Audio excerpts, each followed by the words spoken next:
पूजा, जिसकी अभी अभी शादी हुई है, अपनी आंखों में नई नवेली दुल्हन के हजार सपने सजाए अपने ससुराल की दहलीज पार करती है। लेकिन शादी की पहली ही रात उसके साथ कुछ ऐसा घटित होता है जो उसकी रूह तक को कपा देता है। एक ऐसा भयानक सच जिसकी उसने कभी अपनी सबसे डरावनी कल्पनाओं में भी उम्मीद नहीं की थी। सहमी और टूटी हुई पूजा जब अपनी आखिरी उम्मीद अपनी जेठानी कमलेश के पास हिम्मत जुटाकर अपना दर्द बयां करने जाती है तो सांत्वना के बजाय उसे इनाम में मिलता है चेहरे पर एक जोरदार थप्पड़। पूजा जमीन पर गिरकर बिलख बिलख कर रोने लगती है। आखिर एक नई नवेली दुल्हन के साथ इतना बड़ा धोखा और जुल्म क्यों हुआ? यह कहानी आपको झकझोर कर रख देगी और अंत में एक बहुत गहरी सीख भी देकर जाएगी। लेकिन इस खौफनाक रात तक बात कैसे पहुंची, इसके लिए हमें कहानी के पन्नों को थोड़ा पीछे पलटना होगा। कहानी की असल धुरी है कमलेश। कमलेश एक जिम्मेदार गृहिणी है जो एक भरे पूरे परिवार को संभालती है। उसके परिवार में उसका पति, एक छोटी बेटी, सास, ससुर, एक खामोश दादी और उसका देवर अरुण है। कमलेश के लिए अरुण सिर्फ एक देवर नहीं बल्कि उसके सगे बेटे से भी बढ़कर है।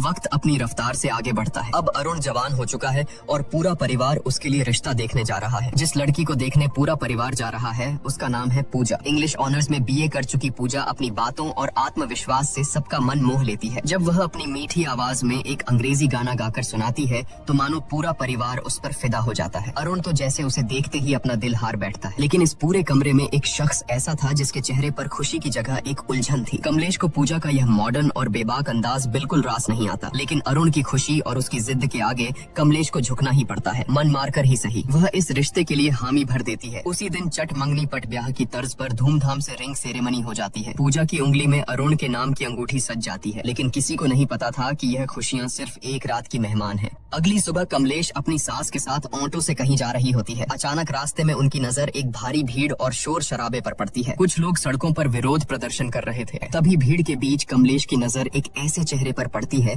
जिसे देखकर उसके पैरों तले जमीन खिसक जाती है। वह सरेआम भड़क उठती है और हुक्म सुनाती है कि ये सब नौटंकी तुरंत बंद करो। गुस्से से आगबबूला कमलेश आगे बढ़ती है। पूजा का हाथ झटक कर पकड़ती है और उसकी उंगली से सगाई की अंगूठी बेदर्दी से खींचकर निकाल लेती है। एक ही पल में, एक झटके में उसने वो रिश्ता तोड़ दिया जो कल ही जुड़ा था। जब कमलेश यह तूफान लेकर घर लौटती है तो घर में कोहराम मच जाता है। कमलेश का पति उसे आईना दिखाते हुए कहता है कि जो रायता तुमने बिना सोचे समझे फैलाया है उसे अब तुम्हें ही समेटना होगा। बेचारा अरुण भी लाख मिन्नतें करता है, समझाने की कोशिश करता है कि पूजा की सोच गलत नहीं है, लेकिन कमलेश अपने गुरूर में अंधी हो चुकी थी। उसके कानों पर जूं तक नहीं रेंगती और वह किसी की एक नहीं सुनती। कुछ देर बाद कहानी में एक खूबसूरत और जज्बाती मोड़ आता है। अपने रिश्ते को बचाने और अपनी बात समझाने के लिए पूजा खुद कमलेश के पास पहुँचती है। वह बहुत ही नरमी से माफी मांगते हुए कहती है कि अगर हम सही के लिए और दूसरों के हक के लिए खड़े नहीं होंगे तो यह दुनिया धीरे धीरे खत्म हो जाएगी। कमलेश जो भले ही पुरानी सोच की थी लेकिन दिल की साफ थी, पूजा की बातों की गहराई को महसूस कर लेती है। उसका दिल पसीज जाता है और वह मुस्कुराकर कहती है कि मुझे बातें जरा देर से समझ आती हैं, लेकिन जब एक बार समझ आ जाए तो मैं सही का साथ कभी नहीं छोड़ती। यह कहकर कमलेश पूरे मान सम्मान के साथ वो अंगूठी वापस पूजा को सौंप देती है। आखिरकार शहनाइयां बजती हैं और अरुण तथा पूजा विवाह के बंधन में बंध जाते हैं। लेकिन शादी की इस चकाचौंध के बीच एक परेशानी छिपी थी। शादी वाले दिन पूजा की तबीयत बेहद खराब थी। तेज बुखार और बदन दर्द के कारण उसका बुरा हाल था। फेरों के वक्त भी वह दवाइयों के सहारे मुश्किल से खुद को खड़ा रख पा रही थी। शादी की रस्में पूरी होने के बाद आती है वो रात जिसे हर नई नवेली दुल्हन अपनी जिंदगी की सबसे खूबसूरत रात मानती है, सुहाग रात। अरुण कमरे में आता है और कुछ इधर उधर की औपचारिक बातों के बाद वह पूजा के करीब आने लगता है। पूजा जो दर्द और बुखार से टूट रही थी बहुत ही स्पष्ट शब्दों में अरुण से कहती है कि मेरी तबीयत बहुत ज्यादा खराब है, मुझे तेज बुखार है और पूरा शरीर दर्द से टूट रहा है। प्लीज आज हम कुछ भी नहीं करेंगे। लेकिन अरुण पर जैसे हवस और पति होने के गुरूर का भूत सवार था। उसने पूजा की एक न सुनी। पूजा के लगातार मिन्नतें करने, रोने और मना करने के बावजूद अरुण ने अपनी मर्दानगी के अंधे नशे में उसके साथ जबरदस्ती की। नई दुल्हन के वो सुनहरे सपने उसी बिस्तर पर बुरी तरह कुचल दिए गए। सुबह की किरणें कमरे में आईं, लेकिन पूजा की दुनिया में हमेशा के लिए अंधेरा छा चुका था। वह दर्द और सदमे से कराहते हुए बस रोए जा रही थी। अरुण उसे चुप कराने की कोशिश करता है, मानो कोई बहुत मामूली बात हुई हो। वह बड़े हक से कहता है कि अरे मैं तुम्हारा पति हूँ, यह तो मेरा हक है। शादी के बाद तो यह सब होता ही है। यह सुनकर पूजा के अंदर का दर्द एक चीख बनकर फूट पड़ता है। वह बिलखते हुए अरुण की आंखों में देखती है और कहती है कि हक तूने मेरा किया है। शब्द सुनकर अरुण सन्न रह जाता है, लेकिन अपनी घिनौनी हरकत पर शर्मिंदा होने के बजाय उसकी मर्दानगी को चोट लग जाती है। वह गुस्से से आगबबूला होकर कहता है कि अगर तुझे लगता है कि मैंने कुछ गलत किया है तो जा बाहर और चिल्ला चिल्लाकर सबको बता दे। यह कहकर वह निर्दयता से पूजा को कमरे से बाहर निकाल देता है। रोती कांपती पूजा जैसे ही कमरे से बाहर आती है, उसकी नजर आंगन में खड़ी कमलेश पर पड़ती है। कमलेश घर की और पड़ोस की कुछ औरतों से बात कर रही थी। पूजा के कानों में कमलेश की आवाज पड़ती है कि औरतें जितना किसी बम के फटने से नहीं डरती, उतना अपनी इज्जत का तमाशा बनने से डरती हैं।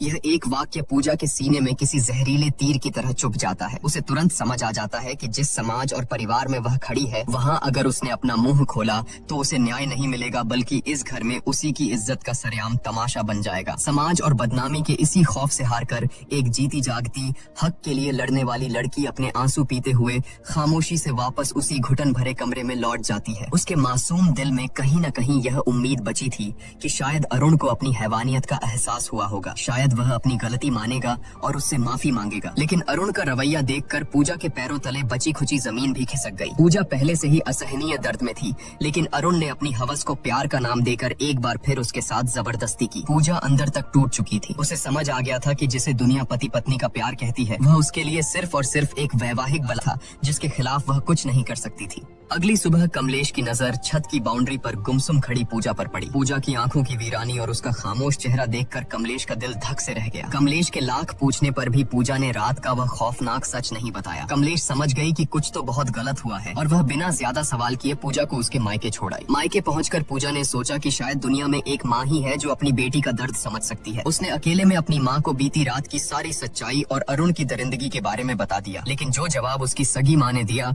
वह अरुण की हैवानियत से भी ज्यादा खौफनाक था। माँ ने उसे सीने से लगाने के बजाय समझाते हुए कहा कि पति पत्नी के बीच ये सब तो होता ही है, शादी की है तो ये सब तो निभाना ही पड़ेगा। इसमें ना कहने वाली क्या बात थी? इसी से तो परिवार और वंश आगे बढ़ता है। अपनी ही माँ के मुंह से ये शब्द सुनकर पूजा सन्न रह गई। रही सही कसर माँ ने इमोशनल ब्लैकमेल करके पूरी कर दी। घर की गरीबी का वास्ता देते हुए उसने पूजा को तुरंत ससुराल वापस लौटने का हुक्म दिया और धमकी दी कि अगर वह वापस नहीं गई तो वह अपनी नस काटकर जान दे देगी। अपनों से मिले इस धोखे के बाद बेचारी पूजा के पास कोई रास्ता नहीं बचा था। वह एक जिंदा लाश की तरह कमलेश के साथ वापस लौटने लगी। सफर के दौरान एक जगह वॉशरूम जाने के बहाने पूजा ऑटो से उतरी। यह उसकी जिंदगी का सबसे बड़ा फैसला था। उसने पीछे मुड़कर नहीं देखा और वहाँ से चुपचाप भाग निकली। कमलेश ने उसे पागलों की तरह हर जगह ढूंढा, लेकिन पूजा का कोई सुराग नहीं मिला। घर पहुंचकर जब कमलेश ने यह खबर दी तो पूरे परिवार में हड़कंप मच गया। सबने पूजा को ढूंढा, लेकिन वह जैसे हवा में गायब हो गई थी। हारकर कमलेश ने पूजा की दोस्त सोना को फोन मिलाया, जो एक एनजीओ में काम करती थी। सोना ने कहा कि उसे पूजा के बारे में कुछ नहीं पता, लेकिन वह उसे ढूंढने की पूरी कोशिश करेगी। आखिरकार सोना की तलाश पूरी होती है। पूजा उसे एक सुनसान पार्क के कोने में गुमसुम किसी सहमी हुई बच्ची की तरह बैठी मिल जाती है। जब कमलेश वहां पहुंचती है तो पूजा हिम्मत जुटाकर अरुण की उस खौफनाक रात की सारी दरिंदगी और सच्चाई कमलेश के सामने उगल देती है। लेकिन सालों से अरुण को अपने बेटे की तरह पालने वाली कमलेश का अंधा विश्वास सच्चाई पर भारी पड़ जाता है। सच सुनने के बजाय कमलेश का गुरूर टूटता है और वह गुस्से में आकर पूजा के गाल पर एक जोरदार थप्पड़ जड़ देती है। वह चिल्लाती है और पूजा को लगभग घसीटते हुए वापस उस कैद खाने में ले आती है। भले ही कमलेश ने पूजा को थप्पड़ मार दिया था, लेकिन एक औरत होने के नाते उसके अंदर शक का एक बीज बोया जा चुका था। वहीं दूसरी तरफ हम देखते हैं कि हनीमून के खूबसूरत वादियों में पूजा अंदर से पूरी तरह वीरान और खौफजदा थी। वह अरुण से एक आखिरी उम्मीद के साथ बात करने की कोशिश करती है, लेकिन अरुण की आंखों में प्यार नहीं, सिर्फ एक भूखे भेड़िए जैसी हवस थी। वह एक बार फिर पूजा की चीखों और आंसुओं को अनसुना करते हुए उसके साथ जबरदस्ती करता है। बेचारी पूजा उस बिस्तर पर तड़पने और रोने के अलावा कुछ नहीं कर पाती। वह जिसे अपनी जिंदगी का साथी समझकर समझाने गई थी, वह सिर्फ एक झल्लाद निकला। पूजा को उस रात पूरी तरह समझ आ गया था कि अरुण की नजरों में वह कोई पत्नी या प्यार नहीं, बस उसकी हवस मिटाने का एक बेजान जरिया भर थी। पूजा की जिंदगी एक जीते जागते नर्क में बदल चुकी थी। एक रात खौफ से कांपती पूजा खुद को बाथरूम में बंद कर लेती है। बाहर से अरुण दरवाजे को पीटते हुए उसे बाहर आने का हुक्म देता है। अंदर से डरी सहमी पूजा रोते हुए कहती है कि आज मैं तुम्हारे करीब नहीं आ सकती, मेरे पीरियड्स शुरू हो गए हैं। लेकिन एक हैवान के सिर पर सवार हवस को भला कोई कैसे रोक सकता था? अरुण का जवाब किसी भी इंसान की रूह का पाने के लिए काफी था। वह बेशर्मी और क्रूरता से कहता है कि मुझसे झूठ मत बोल, दरवाजा खोल, मुझे देखना है। यह सुनकर बाथरूम के अंदर खड़ी पूजा की जान सूख जाती है। उसे समझ आ जाता है कि यह दरिंदा उसकी कोई बात नहीं मानेगा। इसी खौफ और बेबसी के बीच पूजा की नजर वहाँ रखी एक ब्लेड पर पड़ती है और सीन यहीं कट हो जाता है। अगली सुबह घर में कोहराम मच जाता है। सबको पता चलता है कि पूजा अस्पताल में है और उसकी हालत बेहद नाजुक है। पूरा परिवार बदहवास हालत में वहाँ पहुँचता है। अरुण बड़ी चालाकी से कमलेश और बाकी घर वालों को गुमराह करते हुए कहता है कि उसे औरतों वाली कोई अंदरूनी दिक्कत थी, शायद उसी वजह से ये हालत हुई है। लेकिन जब कमलेश अंदर जाकर लेडी डॉक्टर से बात करती है तो डॉक्टर जो सच बताती है, वह सुनकर कमलेश के पैरों तले जमीन ही नहीं खिसकती, बल्कि उसका पूरा वजूद हिल जाता है। डॉक्टर डॉक्टर भारी आवाज में बताती है कि पूजा के उन नाजुक हिस्सों पर ब्लेड से गहरे कट लगे हैं और बहुत ज्यादा खून बहने की वजह से उसकी यह हालत हुई है। यह सुनकर कमलेश सन्न रह जाती है। वह तुरंत खुद को संभालती है और घर वालों को वापस भेज देती है, यह कहकर कि वह पूजा के पास रुकेगी। होश आने पर जब कमलेश पूजा के पास बैठती है तो पूजा आंसुओं में डूबकर वह कड़वा सच उगलती है जिसने उसे इस हद तक जाने पर मजबूर किया। यह दर्द सुनकर कमलेश अंदर तक टूट जाती है। उस रात जब कमलेश घर लौटती है तो पूजा के दर्द को महसूस करने के लिए वह खुद बाथरूम में जाती है और हाथ में वही ब्लेड उठाती है। वह उस ब्लेड को अपनी त्वचा पर रखकर वही करने की कोशिश करती है जो पूजा ने किया था, लेकिन ब्लेड की हल्की सी चुभन से ही उसके हाथ कांप जाते हैं। वह ब्लेड फेंक देती है। उस एक पल में कमलेश को गहराई से एहसास हो जाता है कि आखिर वो 21 साल की मासूम लड़की किस कदर खौफ और दर्द से गुजरी होगी कि उसने खुद को इतनी खौफनाक सजा दे दी। अगले दिन जब अरुण अपनी बेशर्मी का लबादा ओढ़े पूजा से मिलने अस्पताल पहुंचता है तो उसे पता चलता है कि कमलेश पहले ही पूजा को डिस्चार्ज कराकर अपने साथ ले जा चुकी है। अपनी पत्नी की इतनी गंभीर हालत के बावजूद उस जाहिल इंसान के दिमाग में सिर्फ एक ही बात चल रही थी। वह बेशरम होकर लेडी डॉक्टर से पूछता है कि अब मैं अपनी पत्नी के साथ इंटीमेट तो हो सकता हूँ ना? यह घिनौना सवाल सुनकर डॉक्टर का खून खौल उठता है। वह डॉक्टर पूजा के वो खौफनाक घाव देख चुकी थी और जानती थी कि इसके पीछे कौन है। वह अरुण पर बुरी तरह भड़क जाती है और पूरी ताकत से चिल्लाते हुए कहती है कि बहुत ही नीच और घिनौना इंसान है तू, तेरे जैसे जाहिलों के ऐड में तो गोली मार देनी चाहिए। वह तुरंत सिक्योरिटी गार्ड्स को बुलाती है और अरुण को धक्के मारकर अस्पताल से बाहर फेंकवा देती है, यह चेतावनी देते हुए कि यह जानवर इंसान दोबारा मेरे अस्पताल के आसपास भी नहीं दिखना चाहिए। पूजा जो अपनी आंखों में शादी और एक नए जीवन के 1000 सुनहरे सपने लेकर इस घर में आई थी, आज उसकी जिंदगी एक ऐसे भयानक नर्क में तब्दील हो चुकी है जहां उसका ही पति उसका सबसे बड़ा मुजरिम बन गया है। प्यार और हक के नाम पर पूजा ने जो झेला है वो मौत से भी बदतर था, लेकिन अब जब पूजा मौत के मुंह से वापस लौट आई है और उसे उस कमलेश का साथ मिल गया है जो कल तक उसी के खिलाफ खड़ी थी, तो अब आगे क्या होगा? आपके हिसाब से अब पूजा को क्या कदम उठाना चाहिए? क्या उसे अरुण को माफ कर देना चाहिए या उसे ऐसी सजा देनी चाहिए जो एक मिसाल बन जाए? अपनी राय हमें कमेंट्स में जरूर बताएं। वीडियो को लाइक करें और चैनल को सब्सक्राइब करना बिल्कुल न भूलें ताकि पूजा की कहानी का अगला और सबसे अहम हिस्सा आते ही आप तक पहुंच सके। मिलते हैं बहुत जल्द कहानी के अगले भाग में।